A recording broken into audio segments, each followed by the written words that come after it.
Hello, welcome to Vintage Times. My name is Kathy Rager. I'm the Senior Services Coordinator for Downers Grove Township, and I'm the host for this program. We cover a lot of subjects. Over 30 years of having this program, we do a lot of subjects and topics of interest and information, resources for our local senior community.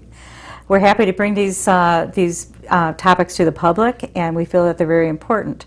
Now, when I talk about seniors, I'm talking about the senior population that's between 55 and all the way up to 95. That's a 40-year span. We have a lot of different skill sets, knowledge. You might be a younger senior who's taking care of an older parent. All of these subjects, we try to cover different ones such as housing, transportation, and today's subject I'm really excited about because I think that this is a subject that a lot of people don't understand, or if they do, maybe not enough. And I think it's important to get this information out there.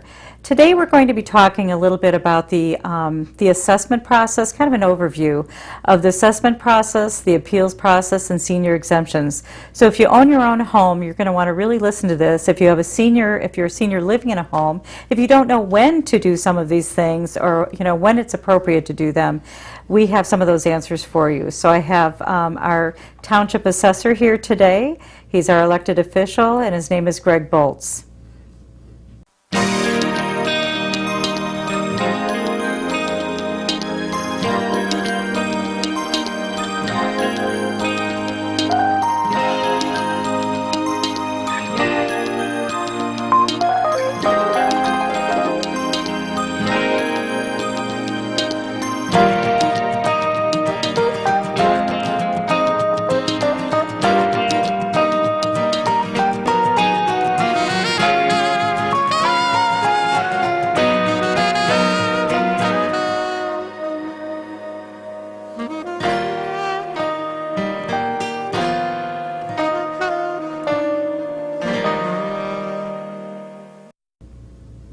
Hi, Greg. Welcome to the program. Thank you so much for coming today. Thanks. Happy to be here, Kathy.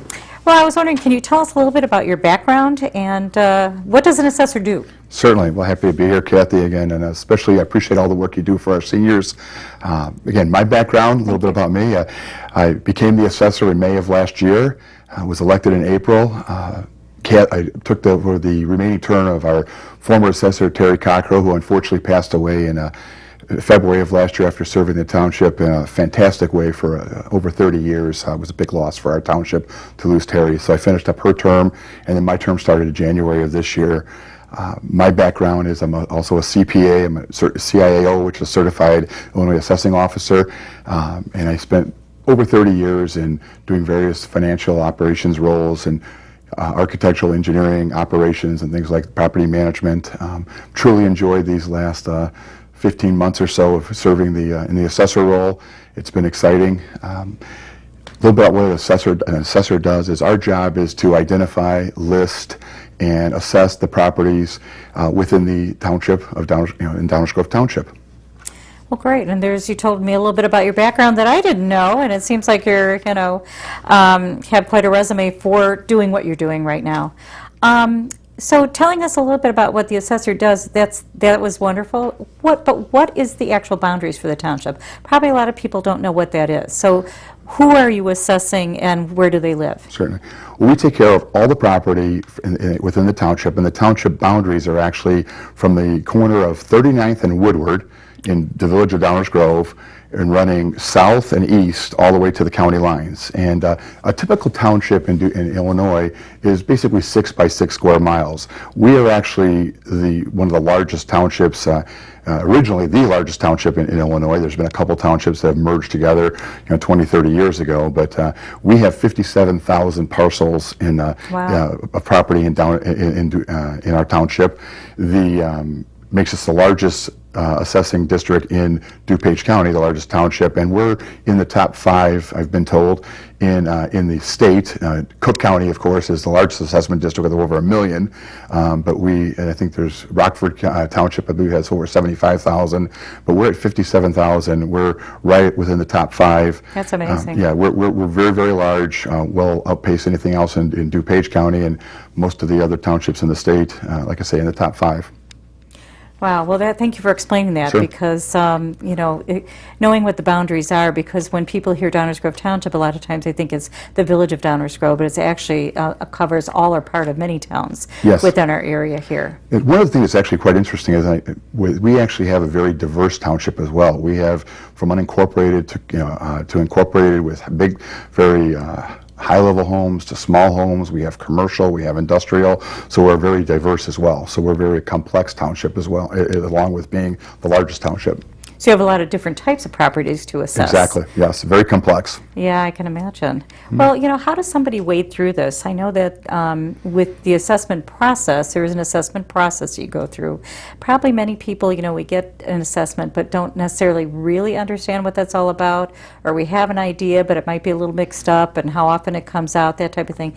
Can you explain a little bit first off about what some of the terminology means? Certainly, I'd be happy to. I think really when we talked about the key starting point is understanding the market value. And that's really something that we say, what would we sell our home for? Everybody kind of has an idea of, what's my house worth? And the market value of a house is really, what is a willing buyer and seller willing to sell or buy the house for in an open market condition where it's been advertised, nobody's under duress to sell, you're not selling it to, like I always like to say, I'm not selling my house to my son for $1. That's not a market transaction. So that really establishes a market transaction. That's what, our job as an assessor, we're trying to estimate what the market value of all the homes, all the parcels in the property, whether it's a home or an industrial property or a commercial property or whatever the type of property is. And that is, we use mass appraisal techniques to do that. Again, with 57,000 parcels, there would be no possible way to do individual appraisals on every property.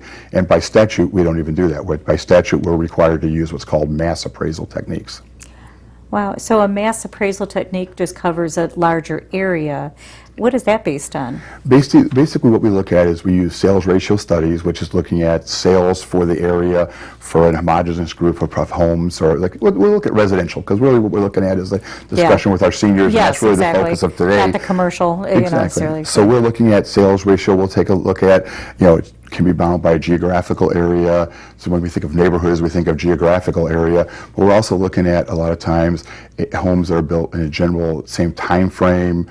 It can be the same quality of construction. But we'll look at that and we'll say, what are they selling for? And we'll try to establish, in a time where are they going up in value, are they going down in value? And that helps us establish what the market value for that neighborhood is, and that helps us establish the value of that neighborhood and whether it's going up or going down. Back in 2008, we took a huge hit in values. Yeah. We all remember that. I was here, and I was part of that. Exactly, so was I. So we all Yeah. saw a lot of our value. Our homes are generally our biggest asset. Yeah. And everybody saw huge hits in that time for the value of our assets. And so that's what we use. We use mass appraisal techniques, and we'll discuss how that impacts looking at the appeal process versus what we do as the assessment process when we go down the road. But that understanding market, that really helps you get the starting point as we look at the market value of a property. Interesting. And, so it's, what else is involved? Like I know that you're talking about market value, but then there's an assessed value. So what does that mean? The assessed value is really a term that we use. It's established a percentage value of the property, and for all areas other than Cook County, in the state of Illinois, it's established by the legislature, and they've established that it's 1/3 of the value, or 33.33% of the market value is the assessed valuation of the property. So we start off with a market value, multiply it by 33.33%, and that gives you your assessed value. Okay, I think I understand that a little better. What is I know there's another term there that you use, equalized assessed value?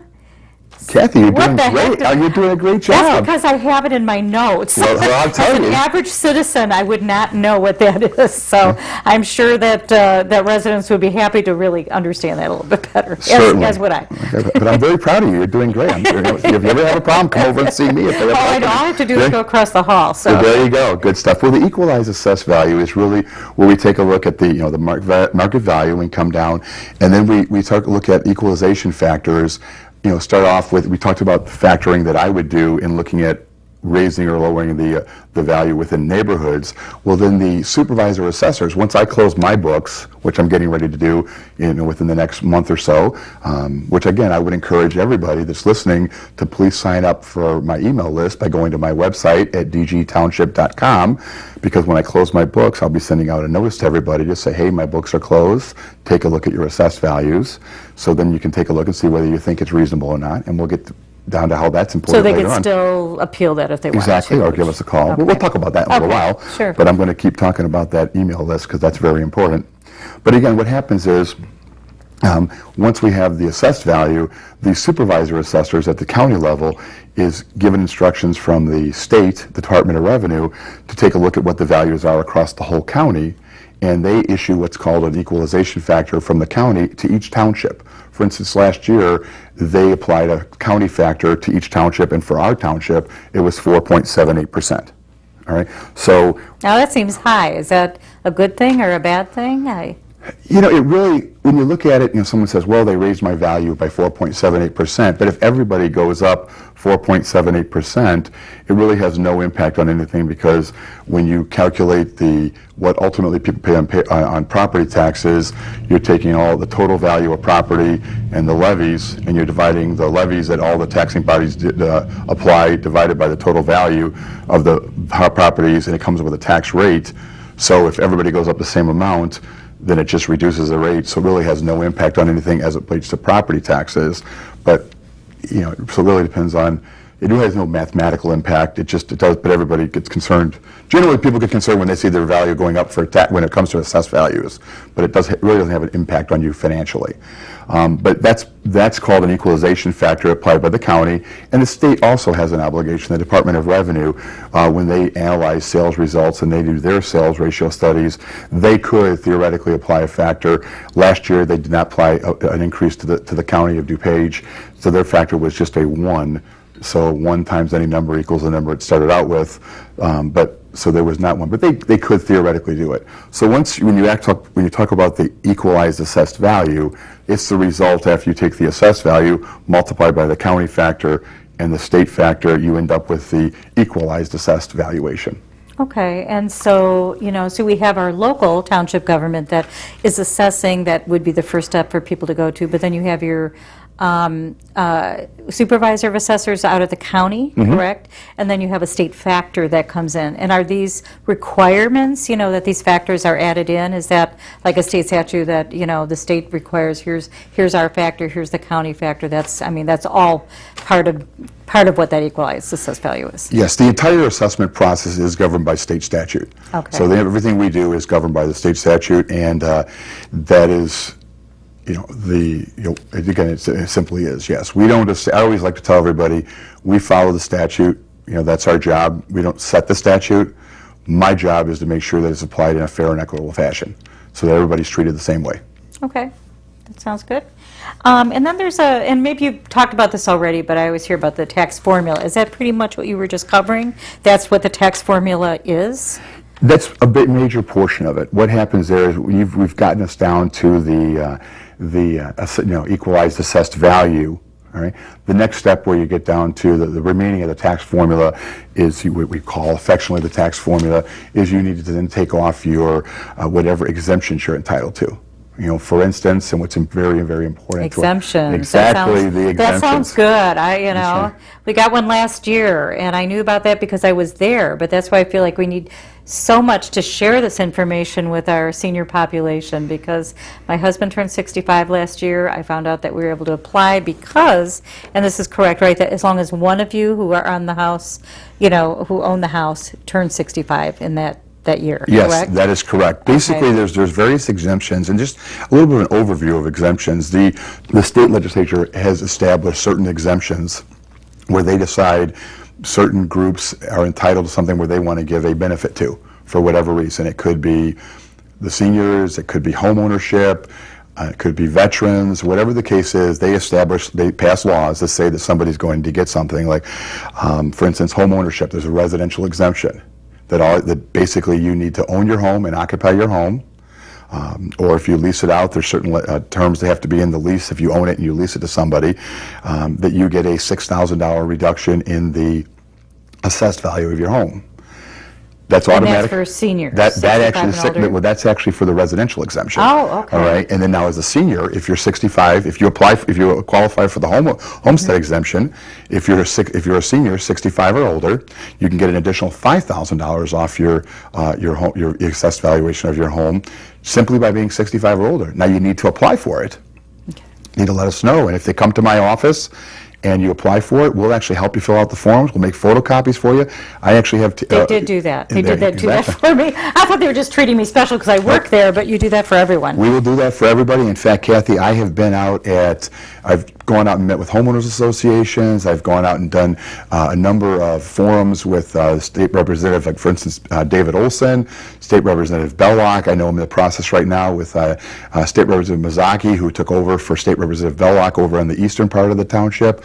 We're going to do a forum, I believe, later on in this year, to help make sure that people know about the forums. I was down in Timber Lake in the southeast part of the township. Well, I know you were at a couple of local senior resource fairs as well. Exactly. Which I think was great because they'd asked you to speak there. Sure. And it was very popular forum, with lots of questions. So, Yeah. So people really are, wanting to have this information and don't necessarily understand it all. Right. It's amazing that how many people are not aware of that as seniors, that this is something that's been passed that they're not aware of, and it's automatically, all you have to do is let people know. There's an annual renewal process that the county will send something out. You got to sign that and get it back in, and there's still an opportunity now. If somebody didn't get it last year, there's still an opportunity to apply for it from last year, and we can work together. Before you close your books? Yes, Okay. and there's a process. So, I encourage our seniors to come in and talk about it. I've literally had been out at a place where I was at the car show one night, and somebody came by and was talking about a forum that Representative Olson was having, and we started chatting, and they said to me, geez, we'd like to go to that forum, but we can't get to it. And I said, oh, really? Well, did you have some questions? And they said, yeah, but and I said, well, can I answer any questions? And they said, well, why would you know? And I said, well, I'm the one that's going to be giving that forum.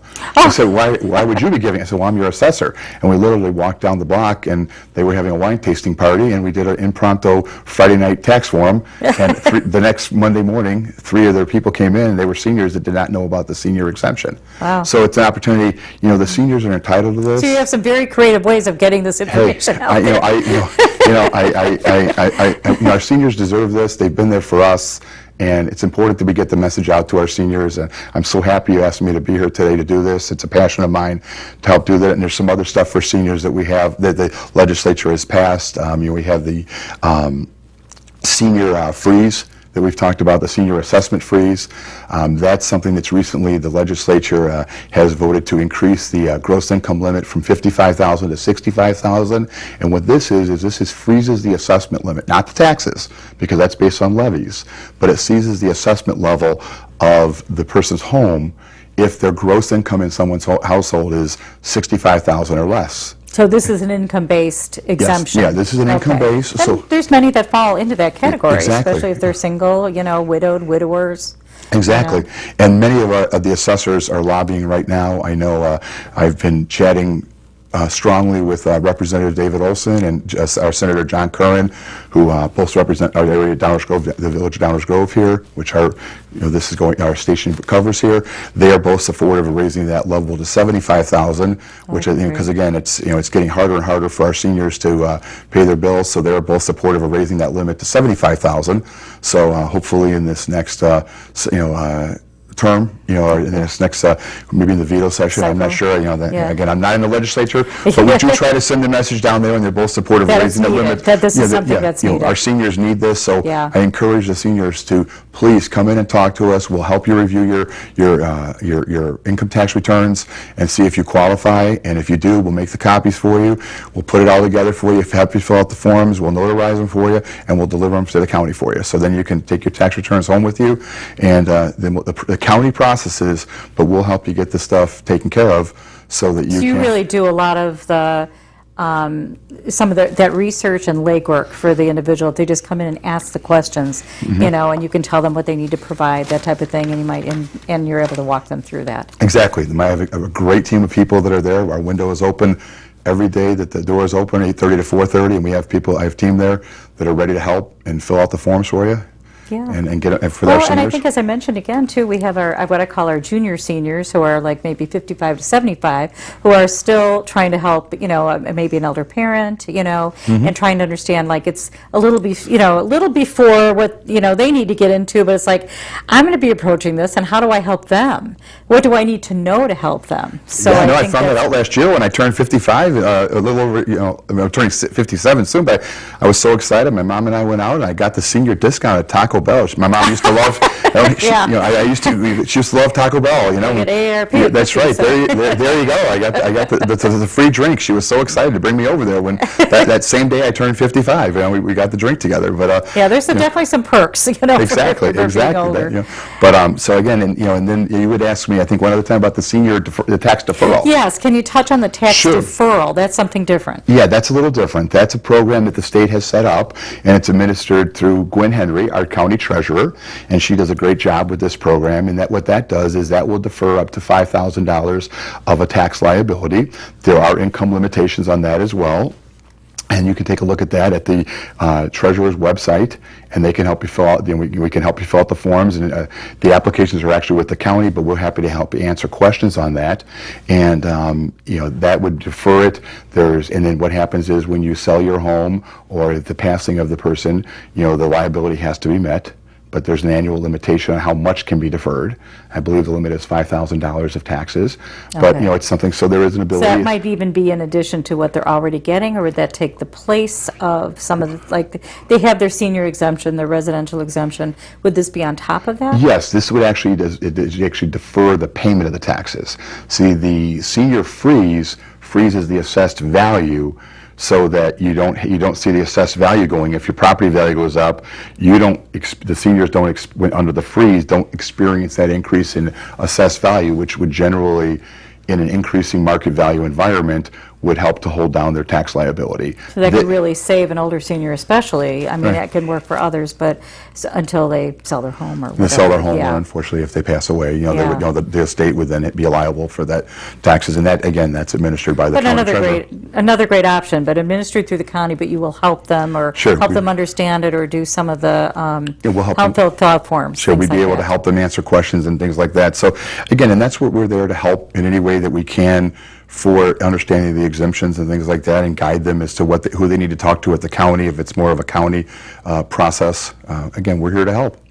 And kind of going back to the, the assessment process, how does somebody, if they don't agree with their assessment, how do they go about understanding the appeals process? So I'm like, well, I don't think this is quite right because I know you do more of a general overview, but, in my neighborhood here's what's happening, and here's why I don't think this is quite right. How do I appeal that assessment? What is the process for that? Well, okay. Well, there's several things to understand in that respect. First, I want to give you like a little overview of understanding the types of appeals. Or actually, maybe we'll take a step back. I always like, before we get into all that legalistic stuff, because there's ways to file official appeals and go to the Board of Review and ultimately the Property Tax Appeal Board. But I always like to tell people, send me a note. You can send me an email at assessor@dgtownship.com. Which will be at the end of the program. We'll be Great. posting that as well. Sure. And say, hey, Greg, I think I'm overassessed. Or if you think you're underassessed, you can tell me that we think we got you underassessed too. You can do that. Don't get a lot of notes like that. Yeah, I can imagine. Exactly.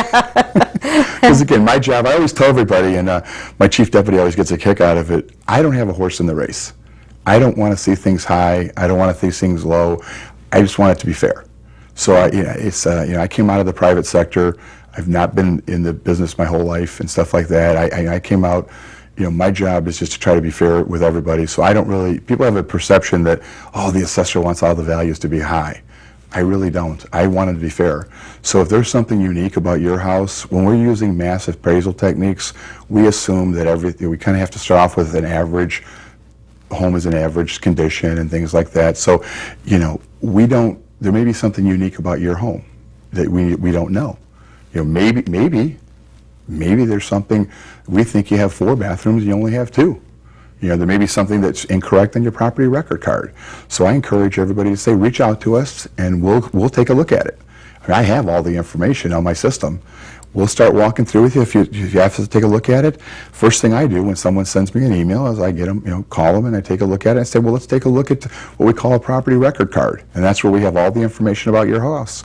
And I'll go through and I'll say, well, Kathy, I say that my system shows that you have a 2-story house that has, 2,800 square feet of livable area, and you've got two full bathrooms and a half bathroom, and your basement is a full basement, but it's not, nothing's finished on it. And, and you have, a 2-car, and I have no idea, just for the record, Right, but yeah. this is your... No, this isn't my house. Yeah, there you go. It's already got more square footage. There you go. So we'll go through the whole thing, and I'll say, do we have your information correct? And if they'll say, well, no, Greg, I actually have a 1-story house with only 800 square feet, and, when you've got 57,000 parcels, sometimes the information's incorrect. Yeah. And that's what happens. So their permits could have been done, with all their human error can occur. This township's been around a long, long time, and sometimes information is just not right. When people come in for appeal, I don't know if you would even have this percentage. Obviously, it sounds like you're addressing everyone as fair manner as possible and really documenting and checking information. But how many times when someone appeals, do you have the information? Like, how often does that appeal result in a change in their favor? Well, I don't know I if don't you have know the that. exact percentages and Yeah. stuff like that, but what I would say is that most of the people that call me or that send an email, by the time we're done chatting with them, they walk away saying, okay, we'll fix anything that's incorrect on it, and they'll walk away and say, okay, you know what, it's been addressed. Just leave us with one quick, they need to come to you, right? Right. That's really sounds like the first step. Exactly. That's my message to everybody. I've tried to do it every form I've ever done is start with talking to us, reach out to us, let us have an opportunity to look at your information together as a team. We don't have a desire to make your assessment high or low. We want to make it fair. So give us a chance to take a look at it, and then if you know it, you always have the chance to appeal. That's always an opportunity to go out and do an appeal. You have the board of review to go to. If you don't like the numbers that we talk about, you can always go, if you don't like the results of the DuPage County Board of Review, you can go to the Property Tax Appeal Board.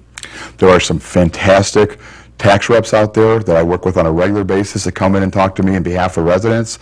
There are great people out there that represent taxpayers. There are great attorneys out there as well, and many of them out there, they do a great job. You gave us some great options. Right. You gave us some great options, and I think that we're going to post the township assessor information at the end of this program, and they can always, come over to the township building at 4340 Prince Street in Downers Grove, stop by the assessor's office or go with the information on our website. So Good stuff. Thank you so much for Pleasure. coming Good today. We'll have to do another segment. Good stuff. There's a Keep lot helping to our cover. seniors. Thank you very much, Great, thank Greg. you.